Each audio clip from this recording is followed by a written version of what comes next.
एक माँ जिसकी आज इकलौती बेटी की शादी है। एक माँ जिसकी आज इकलौती बेटी की शादी है। माँ बेटी को वेडिंग गिफ्ट के तौर पर एक बैंक अकाउंट का पासबुक देती है।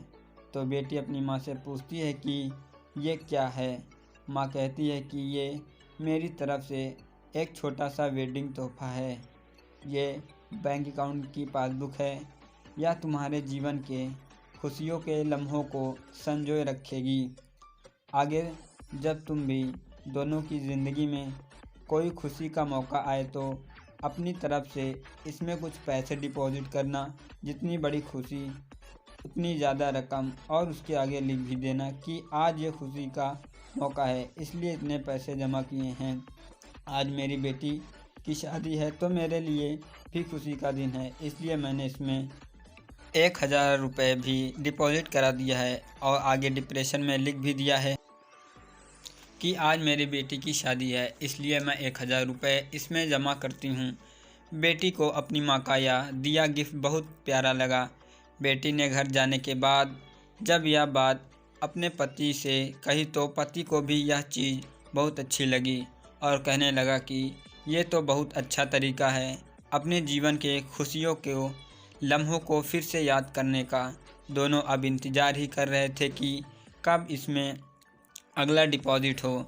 दोनों नए नए बहाने ढूंढते थे पैसा जमा करने के। कभी कि आज हम बाहर खाना खाने इसलिए 300 रुपये, आज पहली बार शॉपिंग करने गए इसलिए 500 रुपये, आज हस्बैंड का जन्मदिन है 800 रुपये, आज वाइफ का जन्मदिन है इसलिए 800 रुपये। ऐसे करते करते उसमें एंट्री भी बढ़ती गई और अमाउंट भी, और उसमें काफ़ी पैसे इकट्ठा हो गए थे।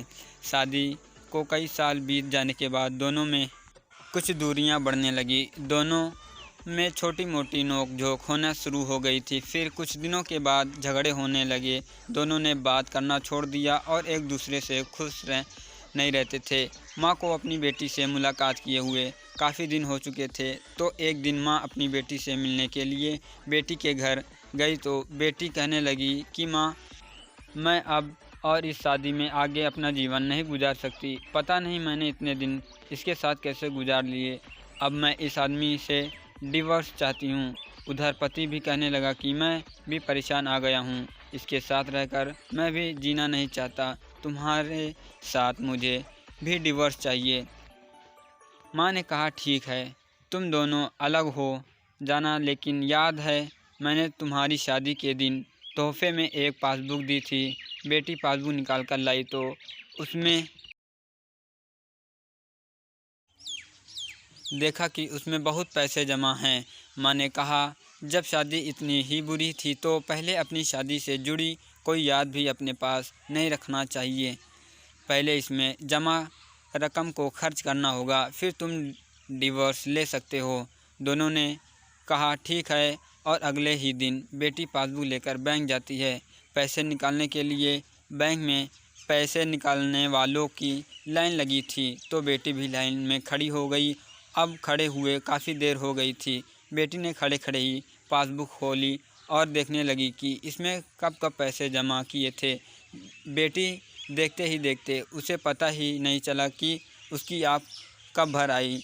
अपने बीते लम्हों को याद करके जो उसने उस पति के साथ बिताए थे जिसे वो आज डिवोर्स देने चली थी। बेटी बिना पैसा निकाले वापस घर आ गई और अपने पति से कहने लगी कि ये मुझसे नहीं हो पाएगा, ऐसा करो तुम ही जाकर इसमें सारा पैसा खर्च कर दो।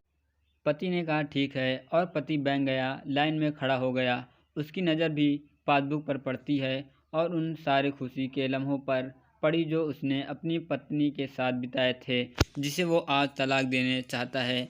अपने जीवन के सबसे हसीन लम्हों को याद करके पति भी आंखें भर गई और वो भी लाइन से निकल गया।